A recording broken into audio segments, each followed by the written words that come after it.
Yes guys, we are of course back with another video. Now, I'm a little bit tired today guys, so we're just going to talk about a few things that I've wanted to talk about for a few weeks or so. Yeah, nothing too huge today. I'm not watching anything.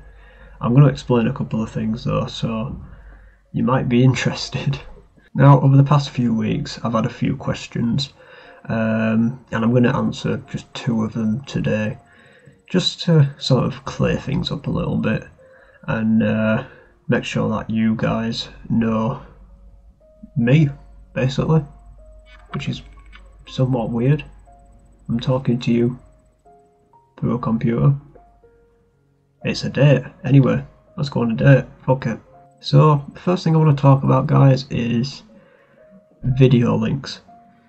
And now, people have been asking me for links to videos that I watch, such as my shockumentaries, Banned in America, Funky Town Gore, the Brazilian arm and leg breaking thing, and the Earthlings documentary, which is on YouTube, which don't really matter.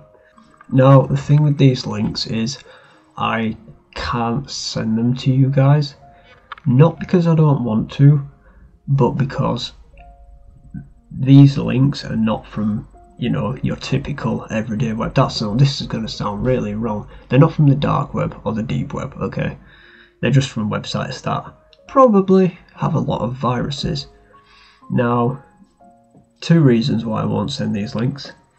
One, I don't want to be responsible for mentally scarring somebody. You know, if I was to send the Funky Town Gore link and somebody was to get really upset by it, I don't really want to be blamed for that. It's not something I really want to be doing to people, you know. Especially if you're under 18 and you happen to see my videos, it's not something I want to do. But I mean, yeah, if you do want to see these videos, then by all means go and look them up. But yeah, like I say, I don't really want to be responsible for you guys getting upset if the video that I'm explaining happens to affect you and I was to send it through. Now, another reason that I probably won't send links to people is security issues. Well, not security issues, but security reasons. Now, of course, I have security on the computer, which is meant to eliminate viruses. However, if I was to send this through to someone and they didn't have proper security on their laptop or computer or phone, they could be in a bit of trouble, you know, virus wise. And again, I don't really want to be responsible for that. It's just in my best interest to not let any of you guys get hurt mentally or your technology to get viruses, if you know what I mean. So I'm hoping that clears the first thing up when you guys are sort of asking for links. I mean, I don't have anything against it. Obviously, you know, stuff like this, it piques your curiosity, and I can completely understand that. But if it does, I'd say please go look it up yourself. Well, I wouldn't say please go look it up yourself, but it's better to do so. So I'd recommend that. So now we're going to get into the juicy part. A lot of people ask, how do you watch this stuff, and why do you watch this stuff, and thank you for watching this stuff, basically, because I explained it to you guys. Now, we'll start with the first part, which is, how do you watch this stuff? How do you find this stuff and watch it, and then come back and explain it to us? Now, obviously, desensitization, I think it's the word, plays a big part in this. Now, for me, I see desensitizing not as going into something and thinking, oh, this is going to be a funny video of a guy getting his balls cut off or something like that. Instead, I've got to a point where I'll go into a video or a shockumentary and watch it, but my aim by watching it is to go in there, get something out of it, learn something from it, and come out and talk to you guys about it. Now, by learning something about it, I mean sort of thinking about it in a way like, right, this is, I don't know, set in Mexico. It's a Mexican cartel.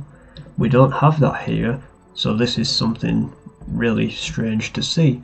And obviously the cogs in my brain will go round and round, and I'll think, yeah, we don't have that here, and I suppose I should be pretty grateful for it.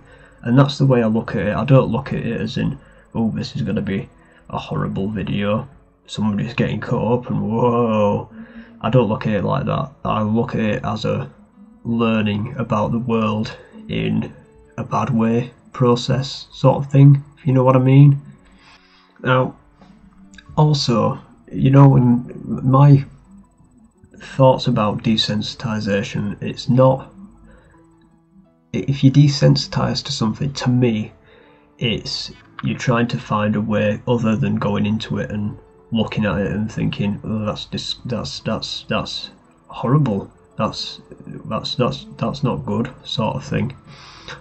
The way I look at it is, yes, things still do bother me, but because I'm looking at it from the, I don't know, let's say there's an autopsy, I'm looking at it from the medical side. I'm not looking at it because it's gore, I'm looking at it because it's medical.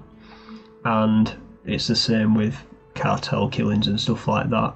It's the way in which the world is working, and I look at it and think, fucking hell, that's going on in that country, or this is going on in this country. You know, that's the best way I can explain it. I didn't plan any of this, so I'm just sort of speaking what comes to my brain, and I'm hoping it's making sense so far. It might not be, but there you go, that's me. So I'm pretty sure that answers the why and how do you watch it sort of thing, which is something that I've just wanted to explain for a few weeks. So I guess the third and final thing is, how did I get into watching this sort of stuff? Well, I first saw my first Gore video. I was quite old when I first, when I say quite old, I wasn't ancient. I was actually, I think I was like 17 when I first saw my proper Gore video. And it was 2 videos from a long time ago. It must have been early 2010s at least. I'm 24 now, so it's only been 5 or 6 years, about 7 years since I saw my first ever Gore video. Now, the first video I saw was of an Indian guy, and let's do a little bit of a warning here. This will include a few graphic descriptions, and no, I'm not sending links. So the first video basically involved an Indian guy who had been run over by a train. He was next to some train tracks, so yeah, obviously he'd been run over by a train, and he was actually cut in half. His legs weren't anywhere in the picture, you couldn't see his legs anywhere, and what happened was he was still alive, but he rolled over. He was in the mud, he was in the mud, and he rolled over and he tried to pull himself up via the train tracks, and he managed to get himself up, and he tried to walk. Because he had no legs, he tried to walk on his hands, and he ended up falling face first into the mud, as you do. You know, he was in shock and he was trying to just walk around on his hands, and he fell face first into the mud, and he got knocked out for a couple of seconds, and then he woke up, and then he started crawling, and it pretty freaked me out for a first Gore video. I wasn't used to it. I was like, holy shit, this is bad. You know, this was before I was sort of desensitized to it. So I was watching this and thinking, fucking hell, this is awful. And it scared me for a little bit, of course it did. You know, you've never seen anything like that before. You're not used to it. I can imagine that's the case for some of you guys watching it. You might feel a little bit sick or uneasy while watching some of this stuff. if you do. And yeah, it was just a horrible experience. I won't say it was a nice experience at all.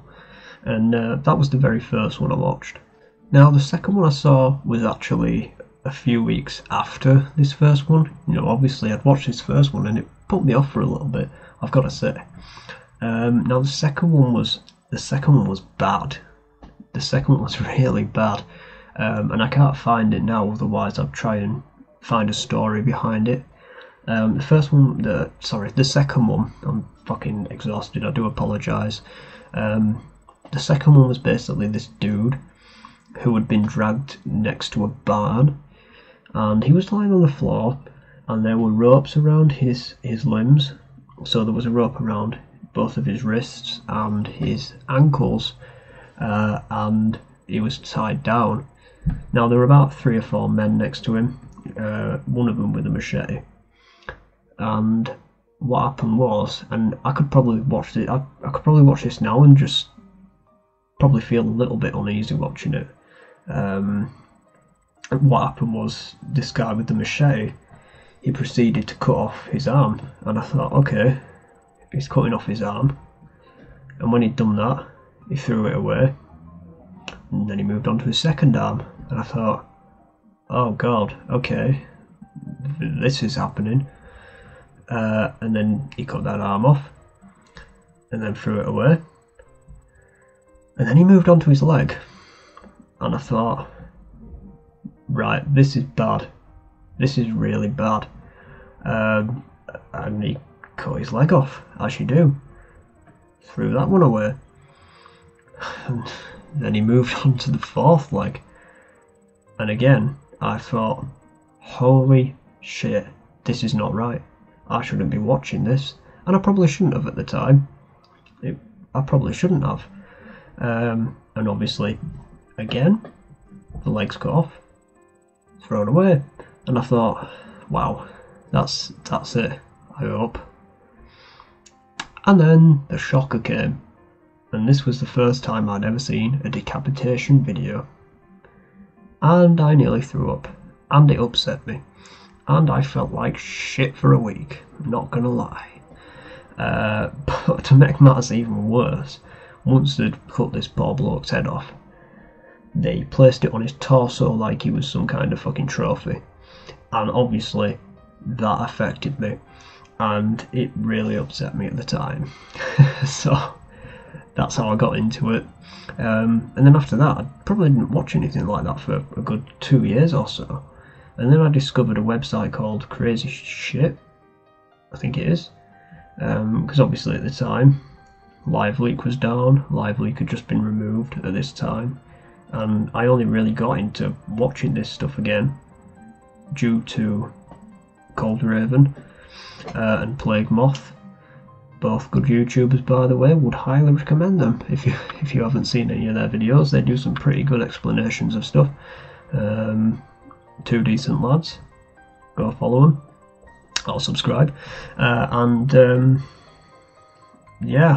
I only really got into looking at this sort of stuff and becoming desensitized to it a few months ago.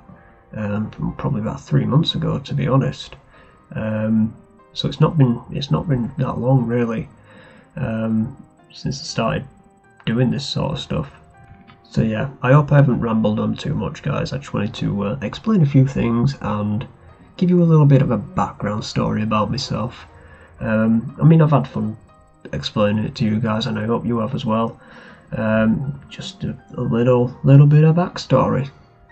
So, thanks for watching this one, guys, and I will see you in the next video. Bye.